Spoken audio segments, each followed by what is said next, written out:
தெலங்கானா மாநிலம் காகத்தியா பல்கலைக்கழகத்தின் உணவு விடுதியில் மாணவர்களுக்கிடையே ஏற்பட்ட மோதலில் பலர் காயமடைந்திருக்கின்றனர். இது தொடர்பான கூடுதல் விவரங்களோடு இணைக்கிறார் செய்தியாளர் புஷ்பராஜ்.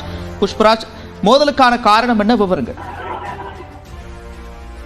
நந்தா, தெலுங்கானா மாநிலம் வரங்கல் மாவட்டத்தில் புகழ்பெற்ற காகத்தியா பல்கலைக்கழகம் உள்ளது. அந்த பல்கலைக்கழகத்தில் பல்லாயிரக்கணக்கான மாணவ மாணவிகள் படித்து வரும் நிலையில் இன்று காலை விடுதியில் உள்ள பல்கலைக்கழக விடுதியில் உள்ள உணவு விடுதியில் மாணவர்களுக்கு இடையே மோதல் ஏற்பட்டுள்ளது.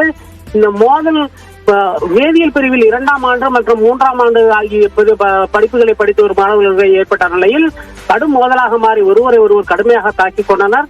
இந்த தாக்குதலில் அங்கிருந்த மேஜை, நாற்காலிகள் உள்ளிட்ட தளவாட சாமான்களும் அடித்து நொறுக்கப்பட்டன.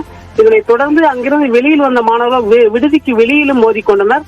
இந்த சம்பவம் பற்றி தகவல் அறிந்த போலீசார் விரைந்து சென்று மாணவர்களை அமைதிப்படுத்தி வழக்கு பதிவு செய்து மோதலுக்கான காரணம் பற்றி விசாரணை நடத்தி வருகின்றனர். நந்தா, நன்றி புஷ்பராஜ் விவரங்களுக்கு.